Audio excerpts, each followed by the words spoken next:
Bryan Cranston, Jay Roach. I'm excited to talk to both of you about this movie. I loved it, first of all, so let me just get that out of the way. Cool. Thank you. Yeah, absolutely. So I know the story of Trumbo. A lot of people don't know that part of Hollywood history. What made you both want to take part in telling this story? I'll take that to both of you. It's such a grand story about a dark time in American history, not just Hollywood history. This is when civil liberties were cast aside. An overreaching branch of government was demanding, under the penalty of imprisonment, for men to answer a question, yes or no. Are you now, or have you ever been a member of the Communist Party? Right. Which is part of the First Amendment, which grants freedom of speech, freedom of assembly, all the things that our forefathers fought and shed blood over to establish as a cornerstone to our country's constitution. Right. And during this time, that was thrown away. And anytime that happens in any society, you expect it to happen in a rogue nation, Right. where there's a dictator saying, I will determine what your Not rights here. are, but not here. Yeah. Yeah. What about you? You've been doing a lot of political movies lately, so I mean, this kind of fits right in with that. Well, I never look at them as political movies, but obviously they are. But I look at them as great stories about really interesting people who are struggling with how do we do this? How is this supposed to work? And in some cases make decisions that put themselves in more of a predicament. And the thing I loved about Trumbo was that he kind of painted a target on himself by standing up for things like workers' rights, for anti-fascist organizations, and he was willing to risk everything to take on causes for freedom and freedom of speech. And I just thought, that small story of just what does this man care about against this larger world, the highest possible stakes that a civilization can have. It's all about finding stories that work on all those levels: the emotional, micro, family, Right.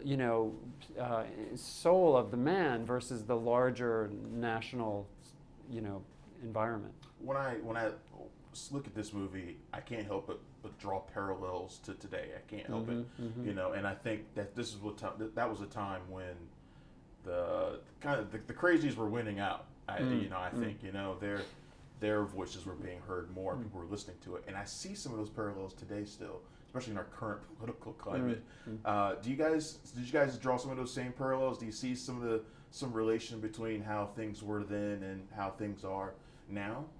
Yes, and I think you can find it on both sides of the aisle. I mean, most recently you have Kevin McCarthy, who was talking about being able to drive down Hillary Clinton's poll numbers because of what the Benghazi committee was able to create. And it's like, wow, really? Oh, well, that seems to be the wrong reason for conducting this hearing, but good for you. I think the sensibility of, we want to develop a winning team so that we can beat the other side. We want to win. We want to become number one, is a bastardization of the American dream. It's about justice and doing what's best for the country and society. If that means a person on the other side of your political ideology has a good idea and you don't support that because it's on the other side, that's awful. That's unethical. It's amoral, really, to me. How did you find yourself slipping into the role of Trumbo, kind of taking on his cadence, his mannerisms, his affectations? How did you kind of get into that? Fortunately, it's recent history. So there was source material like audio tapes, videotapes, plenty of photographs of him, and then biographies that we read based on the movie, the Bruce Cook book, and also Larry Sepler and Chris Trumbo wrote a book on Dalton Trumbo.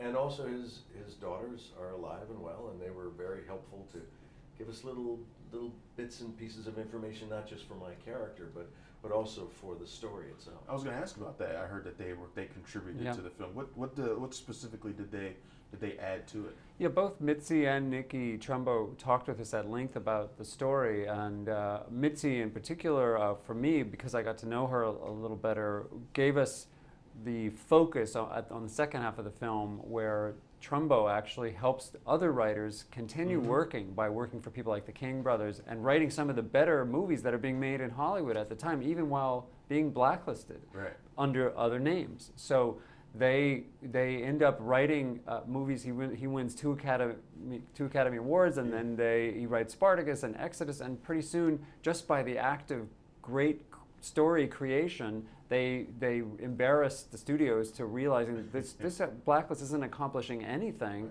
and it's just crushing people's careers and destroying lives. So their ability to expose that, the daughters reminded us what it might have been like to be in a household under that kind of pressure, but where they're actually doing something constructive in response. Thanks a lot, you two. This has been fantastic. Yeah.